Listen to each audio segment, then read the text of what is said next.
for Jim, but what I want to do is I want to give you guys priority for the questions because you guys showed up here.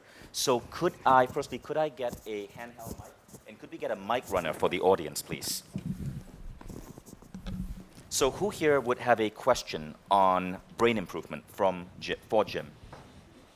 So if I was a genie and we could grant you any wish when it comes to your mind, to your habits, to your beliefs, to your learning, any subject or skill, I'm curious, like, what can I help accelerate the velocity of your learning for?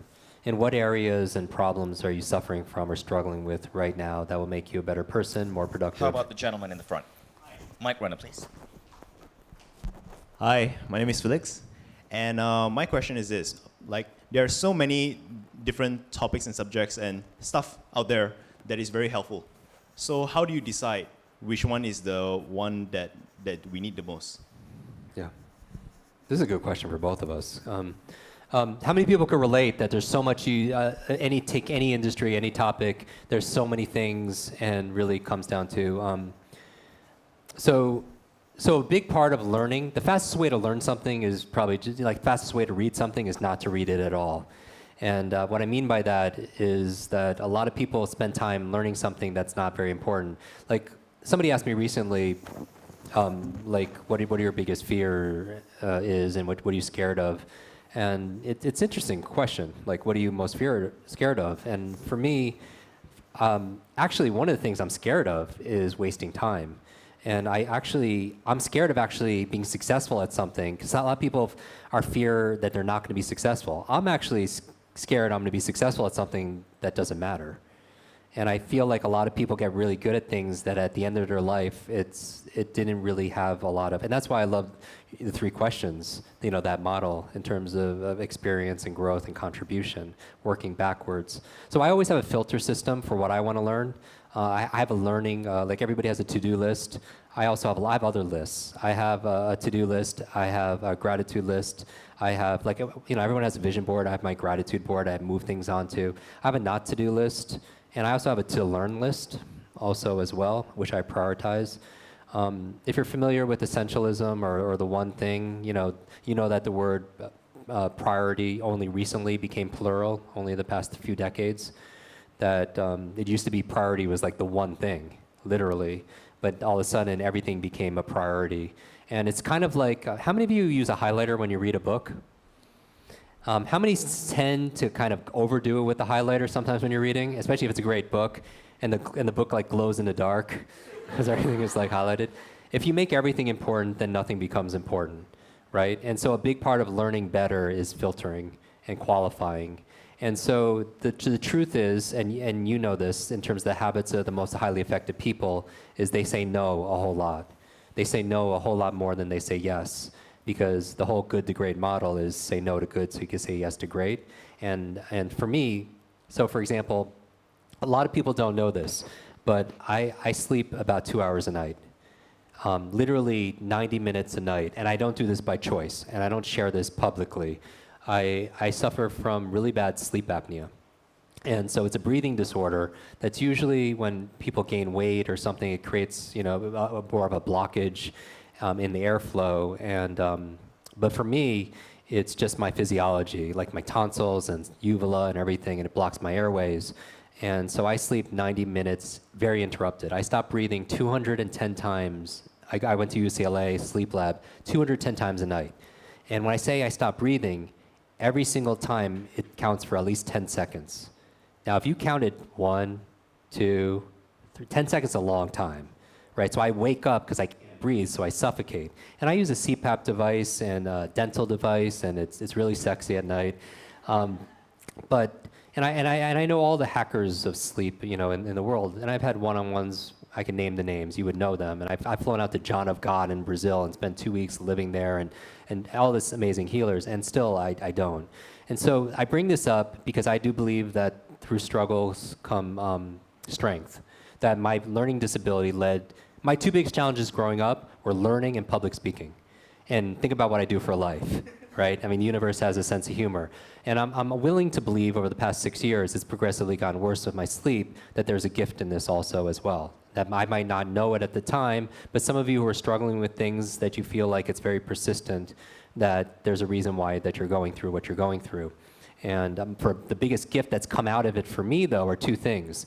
Number one, it's forced me to double down on all my skills. Like the stuff I teach for learning and productivity and performance, I literally do no preparation getting on stage ever. And we've shot how many videos and A-Fest and everything. I never, not a minute of preparation. And that's not a good thing to say to a client or anything. But that's the reason why I never have slides, because I never know where it's going to go, because I never want to have it pre-planned. I want to be present and really feel what people need. But it's because I don't have to prepare. Like I was on the you mentioned Will Smith. I was on set with him at a superhero film in Toronto. And they shot at night from 6 p.m. to 6 a.m. And can you imagine changing your lifestyle for like months and months, working from 6 p.m. to 6 a.m.? It really messes with your lifestyle. But he had to, he was there at set. And what I love about him is I ask people questions. And we were talking about Jim Carrey and some of the things that we learned from different individuals.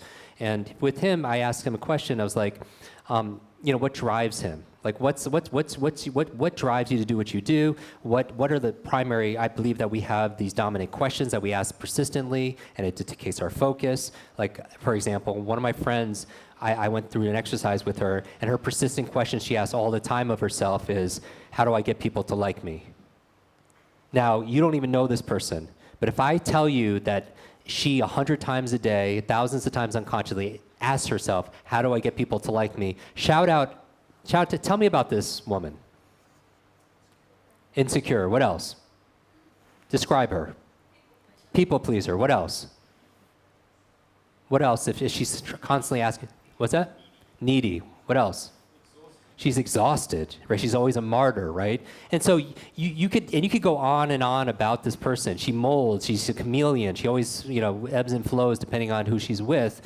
And she doesn't have her own identity. You know all that based on one question she asked herself. One simple question. And there is a question that you all ask yourself also, because that's thinking. All thinking is just asking questions. Best you find out what that question is, because your life is a reflection of that question. Does that make sense? And so find out what it is, and you can find it through meditation, through journaling, any kind of self-awareness exercise, but know what that question is. Like for me, I grew up with learning challenges since the age of 5. I was broken. I would watch people be successful. I would just watch people. Like my superpower growing up was I was invisible, right? I never wanted to stand out as a child because I was labeled the boy with the broken brain, so my self-esteem was what? And remember I talked about last night that you have to be very careful. Adults called me, labeled me the boy with the broken brain. So that's why I say with children especially, because that's my mission and my real passion is get to them early, is you have to be careful what you say externally, because your external voice becomes a child's internal voice. Does that make sense? And so you want to know what that question is first of all. And so my question is, growing up damaged and hurt and broken in my mind, was how do I make this better?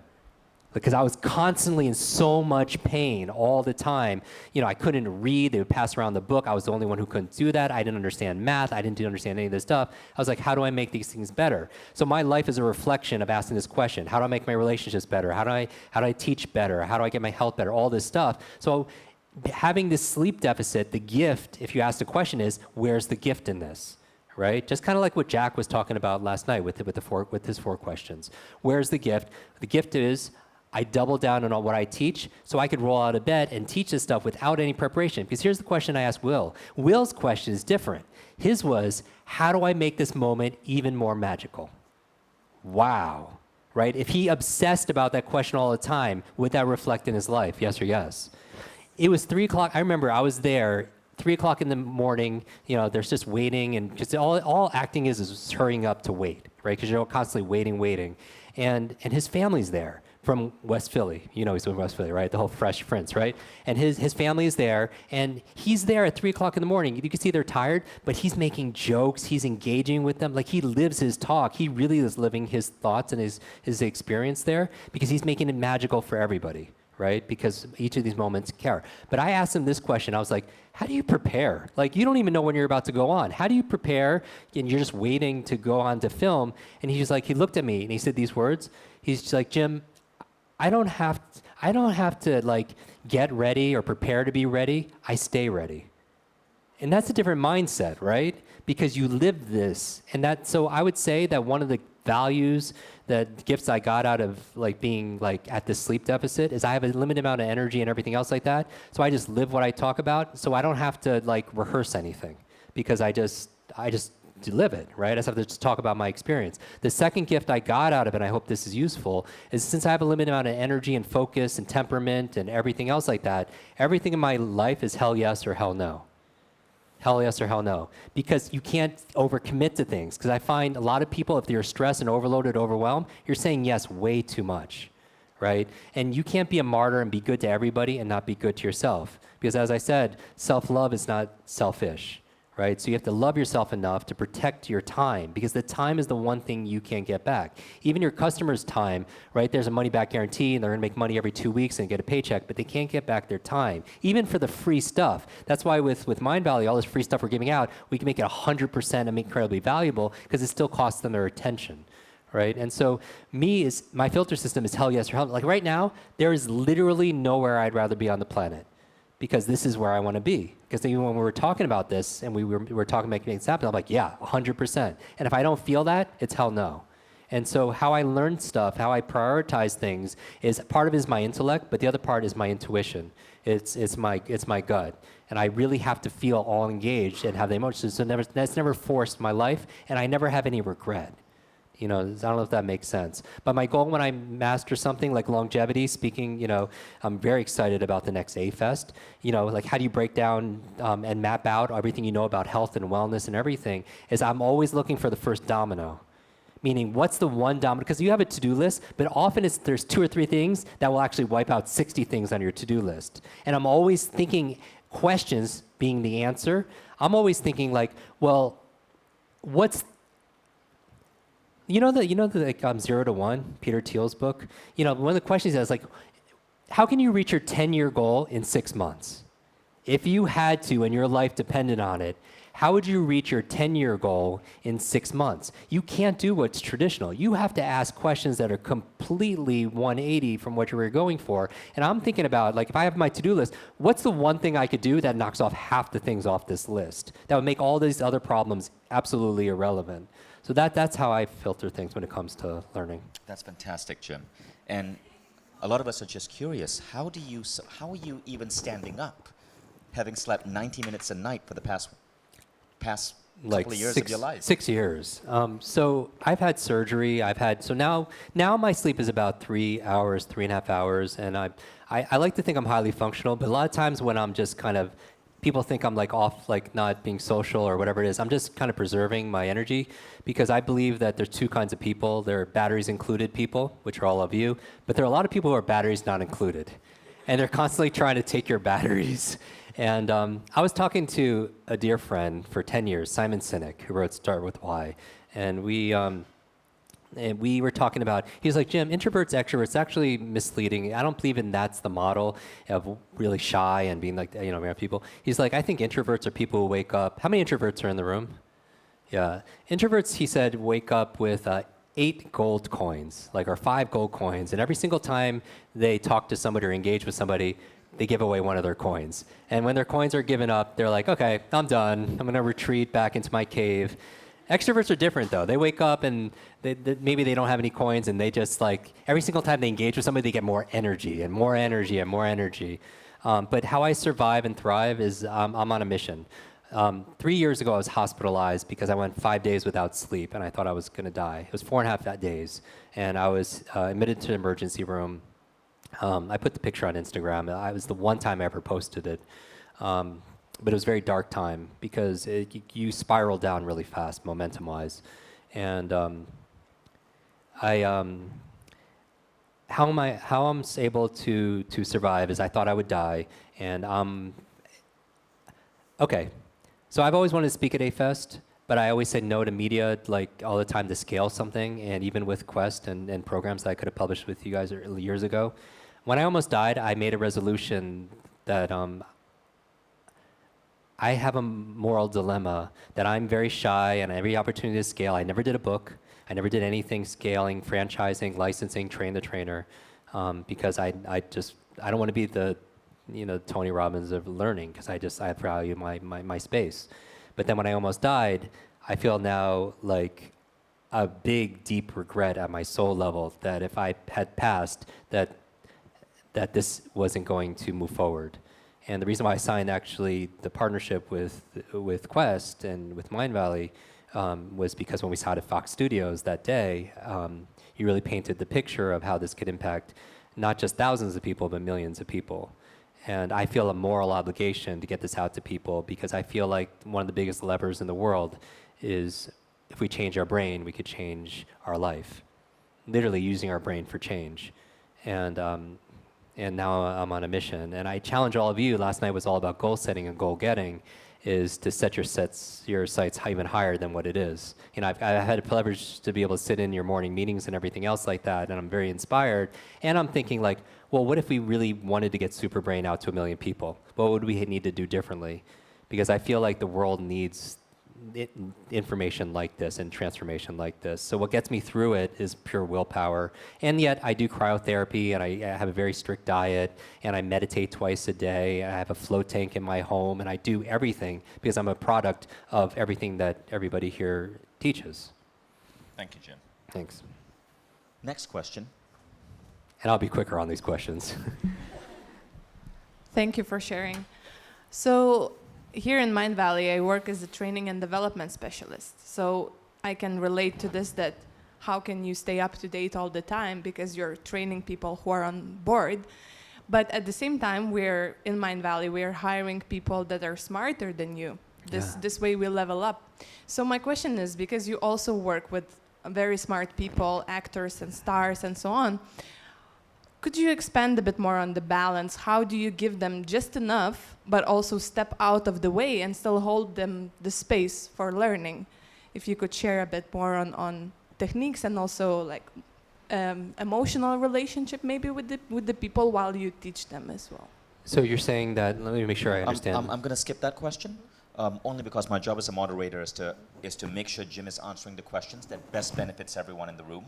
And I don't think that's a question that would benefit more than 50% of the room. So I like to be a very strict moderator. Okay. So let's have another question. Okay. And when you ask the question, please don't make it about yourself or your job. Ask yourself, will this question benefit the majority of people in the room? Alex? If you can share with us 2 books that really impacted you, one maybe for personal development and one regarding a brain or like learning fast. 2 books that really impacted you. Okay, so my story last night went, remember this, how many of you here were last night's open? So when that gentleman gave me all those books to read, there were 2 books specifically that really made a huge difference in my life. One of them, many of you have read, it was The Magic of Thinking Big. Yay, okay, yes. So that was, and so again, this isn't going to be profound, but for me, this is my real answer. The Magic of Thinking Big was specifically very meaningful to me. Another book that was in there was Man's Search for Meaning.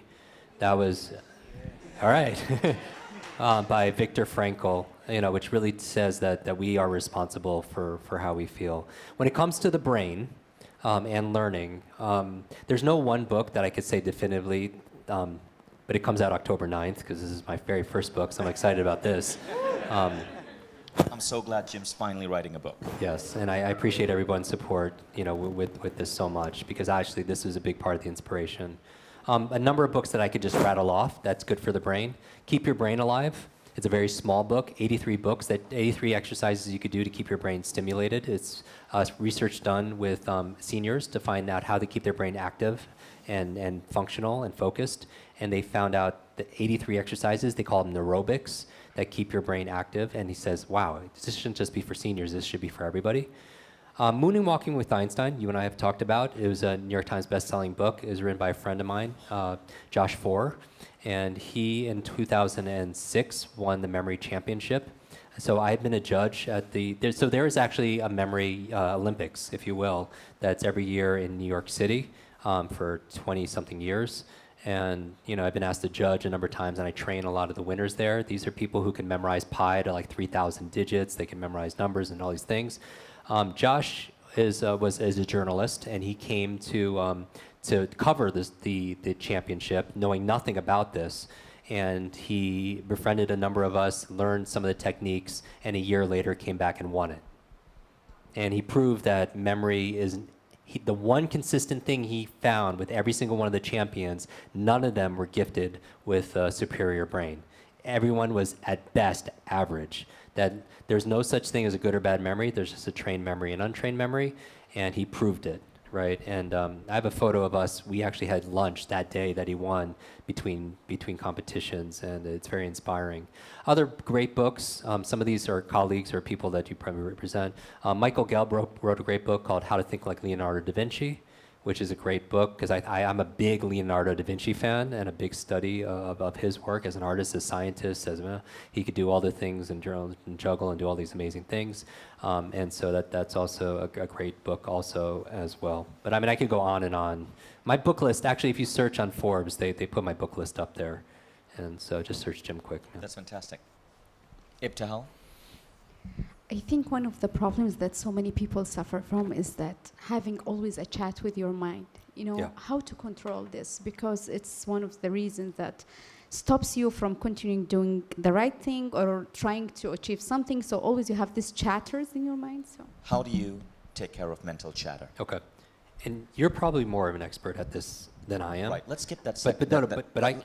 I could answer. I could give a quick Okay, answer. yeah. So how many people suffer from that inner talk? You have this. You tried hard to focus because you have this the monkey mind, right? Amongst other things.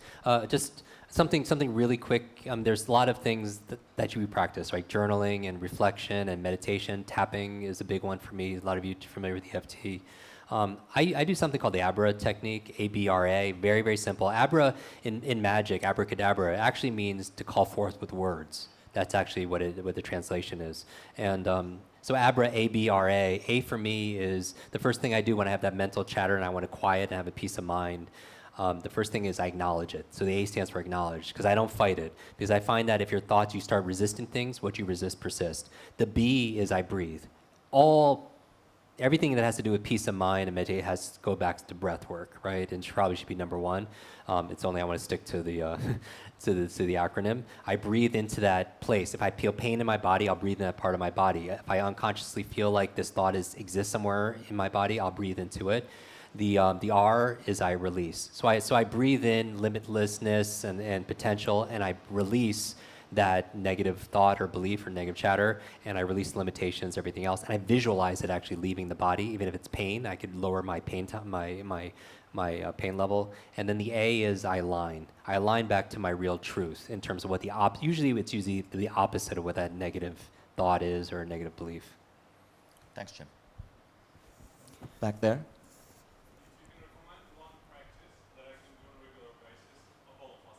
Yeah. One practice that you can do on a regular basis. Two, Yeah. to do what? A practice for what? A practice to memory. improve memory that you can do on a regular basis. Yeah. Okay. Very, very, very, very good. In terms of having a better memory, one practice is, for me, it's a power of presence. And so one exercise that I actually didn't talk about in Superbrain, I don't believe, is train yourself to be present in the moment.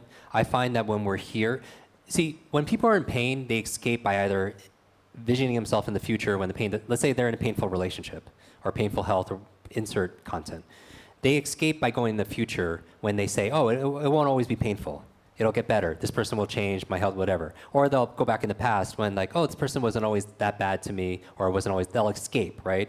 But the problem is that with that is you never get to change things in the present because this is all we have, right? And so the power of presence you all know because you practice this. One of the ways I get present on a regular basis, I do observational training. And I did this with law enforcement, training FBI to be more observant, because there's a lot of memory gets degraded when people are on the witness stand and such like that, or even if it's law enforcement testifying for something, because things get distorted and deleted and people don't remember actually what happens. I remember being in a forensics class back in high school, and literally like my teacher was so experiential and I loved it.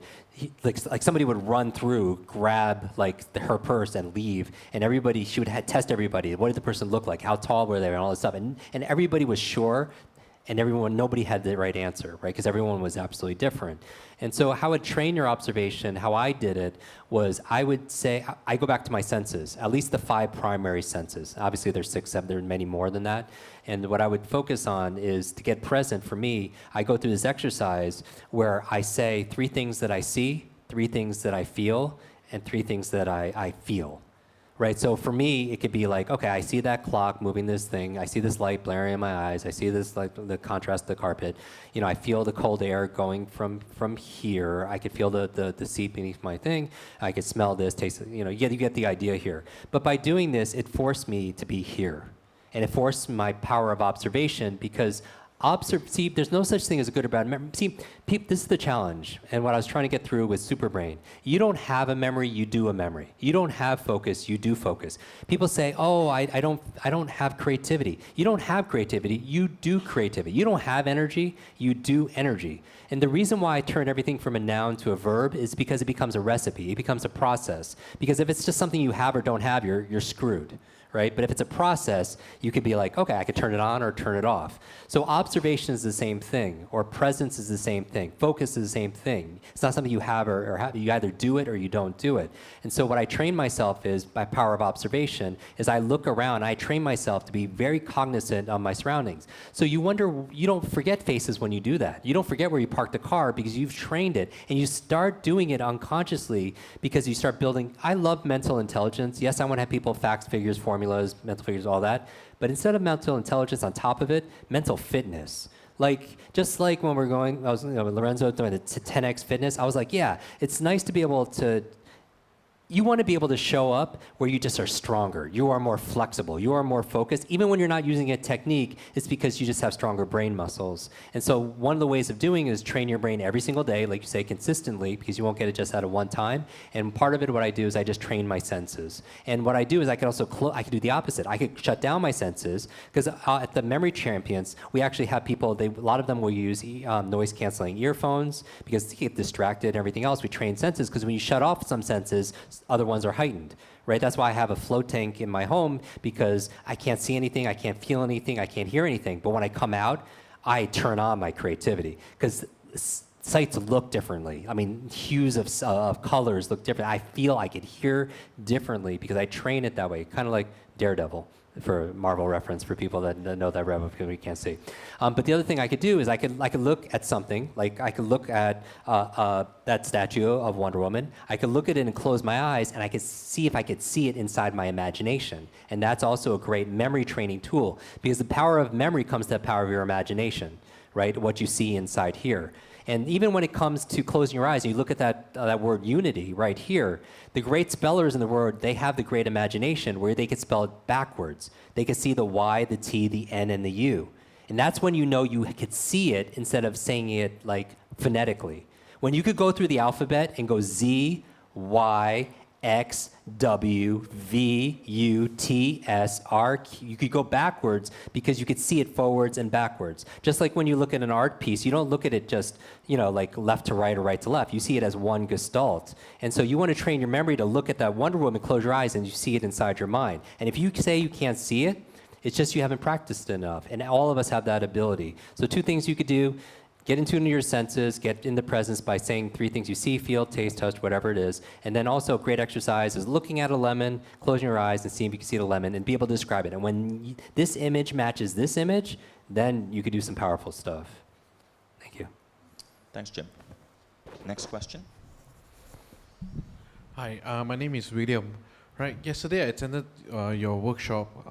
Is one of the hardest thing for me is that yes, that the reframing is powerful, but how do you get to pour in emotion in? Let's say I got to work out, I changed, I get to work out, but then the feeling of working out is like a bit tough, right? So the sensation is not as good. So how do like you said, how do you get the match from what you imagine and what you're doing is actually in sync? In that sense. Okay. So what I would say is like what we're talking about yesterday is just one little hack is using your language, because there's a way of using personal development, transformation, vocabulary, because the words used to describe an experience change your experience. Like research study have shown, even Amy Cuddy has talked about this out of Harvard. She's the one that does the Wonder Woman pose, saying if you do the Wonder Woman pose, you create more testosterone, gives you boost in confidence and so on. When you ask for whatever you need to request, it makes you more productive. The same thing she even says that if you use a word like nervousness, it could be the same sensation in your body, but when you change the word and you don't call it nervousness and you call it excited, it's the same exact sensation in your body, but it changes the feeling for it. So what we were saying yesterday is, when you have to get yourself to do something, don't say, I got to do it. Change it to I get to. I get to work out instead of I got to work out, right? It changes the feeling of it. And so one of the things I said was change the languaging. Another thing you could do to be more so all of this has to do with most people are so disassociated from their life. They're indifferent for feelings. And so what I'm saying is, I'm a big fan and student of Bruce Lee. Like if I was to say if there's one person that really changed my life in terms of how I model learning, how I learned new things, mastery and such, was my study of Bruce Lee. And it's because, and he had passed, before I was born, but I'm very close with his family, his wife and his daughter. Actually, one of the most defining moments in my life was back for his 70th birthday, which was about 7 years ago. His mother and daughter took me to San Francisco to the hospital in Chinatown where Bruce Lee was born, and we actually got to be in the room. They've never been there before, but it was the three of us in the room where he was born. It was very meaningful to me. But the reason why I bring this up is he had a very strong model of his mission, and we're talking about Jim Carrey earlier today in our interview, is he really wanted to see people's full expression of themselves, the full expression of what a human being is. And he didn't buy into Dharma or all these models of the world, because his whole thing was, no way is the way, right? He took the best, even his martial arts, Jeet Kune Do, he took the best of the best. He was the first, as some people call him, the grandfather or the father of mixed martial arts, like UFC kind of fighting. So because he took Wing Chun and he integrated with boxing and he integrated with fencing, right? Because he noticed different parts helped other people, and that's actually how I built the super brain, like that methodology. We pulled from hypnosis and neurolinguistics and adult learning theory and neuroscience, positive psychology, every single thing that worked, put it into one system, because nobody is wrong 100%. There's just, I find very rarely have I had a conversation with somebody and they're wrong 100%, that there's something that's there that's right. I also, on the other side, feel like nobody's right 100%. And so I think genius leaves clues. So I'm constantly looking to take this from this from this, and then my superpower, if I do have one besides learning, is because I grew up broken, I'm always looking for patterns. And I think if I was to define genius, and it's really hard to be able to define, part of it is pattern recognition. And that's actually my affinity. When we had met back in 2009, and we spent more time in Calgary with His Holiness and Stephen Covey and that whole group, is like, you are extraordinary, your ability to see patterns. Right? Patterns, whether it's culture, whether it's in marketing, whether it's in transformation. And those are the things that I'm looking for. And the thing is a lot of geniuses aren't like that. A lot of geniuses are unconscious of what makes them great. Do you know what I mean? Like, somebody could be a great pianist, or they could be, but they can't teach that to somebody else. And so me being broken, I'm always looking for the patterns, because my patterns were really disrupted, and I was looking for something that I could count on, some kind of structure, and I was starting to pattern. And then I noticed I could take those patterns and integrate it to one thing that just worked. And then to answer your question, when we're talking about longevity in terms of your next A-Fest, is I put it all into a mind map. And how I learn things in terms of my priorities, when I'm mind mapping things, I notice where I have white space. Because I have a system for sales, I have a system for marketing, I have a system for influence and persuasion, for teaching, for memory, and I mind map it out. How many people are familiar with mind mapping, right? And I mind map it out. So whenever I go to learn something, I listen to a podcast, I read a book, or I go to a seminar, I never have. We just did a whole interview on the power of questions. When you read, you have to ask questions and stuff like that. That the people who learn the slowest have the least amount of questions, and the people that learn the most have the most amount of questions. But I notice where my white space is, where I have confusion, and that's the answer I'm looking for. And I'm so obsessive because I want to close that damn loop, and I just literally, I won't stop until I get my answer for that. So that makes me a voracious reader because I'm constantly looking for those kind of answers, as opposed to most people approach reading, it's just they pick up a book passively and just like this. You know, you see the difference? Like a lot of methodologies, yes, in Superbrain we teach the strategies and the methodologies step by step on how to learn a language, speed read, all this stuff. But a big part of this is attitude, right? There's an attitude to learn. The reason why kids learn, even if they don't have the strategy, is they're curious, right? They're bewildered, they're fascinated. And out of that state, since all learning is state dependent, they get the result. Most of the things that you are geniuses about, you didn't actually get formal education about. You were just passionate about it. You were just naturally interested in it. You didn't have a formal structural way of learning it. It's just like, think about how many songs do you know? How many songs do you know? Like lyrics to songs. Hundreds, right? How many do you sit down and, okay, I'm going to study this right now on index cards, and hardly any. So you are natural-born geniuses. My goal is to model that genius and apply your talents and strengths in there to things that you want to learn. So it happens naturally and easily. Thank you. And we have time for one last question.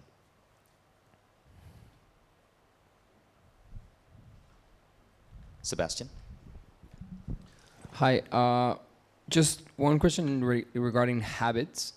We know that from the one thing, it takes like 66 days to the sweet spot. Yeah. Is there a way to kind of hack that or improve that via other techniques that you have? Great question. So I've heard everything from 21 to 66 to you name it, right? And I've seen the same research back, from the same universities and everything. And that's the thing sometimes with even health. It's like, do all this stuff and you'll live forever. And the same universities, the same doctors say, do all that stuff and the same stuff and you'll like die tomorrow. And it's very confusing, right? I'll give you one model that I'm subscribing to more and more. So many of you read The Power of Habit, right? Charles Duhigg's. Actually, we've met Dr. B.J. Fogg, a number of times. I interviewed him for my podcast. If you want to know habits, I would look into his work. His name is Dr. B.J. Fogg. He's out of Stanford University. He heads the Influence Persuasion Labs there. Actually, one of his students co-founded Instagram. And think about how habitual Instagram is. Like, I think the latest thing I read is we open it 150 times a day, right? I tend to be a little bit more probably, so I kind of skew it a little bit. But he has a model called BMAT. And I interviewed him. I asked him, is this 66 days, 21? And he basically says it's BS, that habits could take as long or as little time. But the BMAT formula, and in abbreviation, and you can listen to the podcast or look at his research, behavior, the B in BMAT, B equals MAT, M-A-T. The behavior is the habit that you want. The M stands for motivation. Right, motivation, because that plays a huge role when you adapt a new habit. If you're not motivated to journal, you're not going to journal. It's just not going to be a habit. If you're not motivated to work out, you're never going to get it habitual and consistent. Motivation is key. So what can you do to enhance that intrinsic or extrinsic motivation? And that comes down to different things that you guys teach. The A stands for ability, because you can't make a habit. You can't ingrain a habit if you don't have the competency to do that thing. If you want reading as a habit, you need the ability to read. But the big one is the T, and this is what I would focus on because this is the one that's often neglected. The T in the habit and the BMAT stands for trigger, and it goes back even if you subscribe to Charles Duhigg, which is not exactly the same, it's a different model. His is a little bit different. He talks about routines, right, and rewards. But the other R stands for, he doesn't use this word, but I would call it reminder, because I'm really obsessive about things being, that's my OCD, about RRR or whatever it is, right? The reminder is the habit. So the trigger is what triggers the habit, because you can't get habitual, even if you have the motivation and the ability, what triggers you to actually do that activity? What triggers you to go to the gym? What triggers you to want to work out? What triggers you to want to meditate? What triggers you to journal or anything? You need something to remind you. So that's the reminder principle, right? And so for me, because I'm the memory guy, everything is a trigger. Like everything. I could use an essential oil and anchor it to something I'm learning, like a language, and that's the trigger that I bring when I need to take a test. Does that make sense? Like, for example, for a long time, I live in a very high rise, right? Like big high rise, and it was like dozens of, it was very, very high. And I felt like, I was taking the elevator all the time, and I was like, I've never spent so much time in an elevator. But I'm certainly not going to walk, 30 plus stories up every single day. So what I did was every time I get into an elevator and I'm alone, that's my trigger, and I just do squats. Every single time. I cannot. If I'm in this elevator here, if they looked at the security camera, I'd be there doing my Jim Kwik squats every single time if I'm alone, because that's my trigger. And what I'm saying is understanding habits is find out what your triggers are. Like your trigger could be simply setting your phone alarm to go off at 4 o'clock every single day, and at 4 o'clock you do your deep breathing exercises, your Wim Hof method, right? Your trigger could be every single time you walk through a doorway. That's actually Brendan's. Every time he walks through a doorway, he triggers an emotional state, and he's triggered that. So I'm saying is, and you're being triggered all the time by marketing and like everyone's in politics, triggered all the time.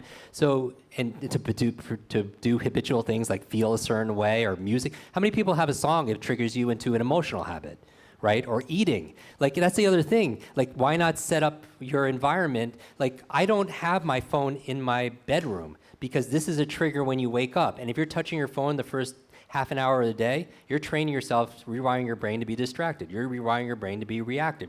So I just removed the trigger.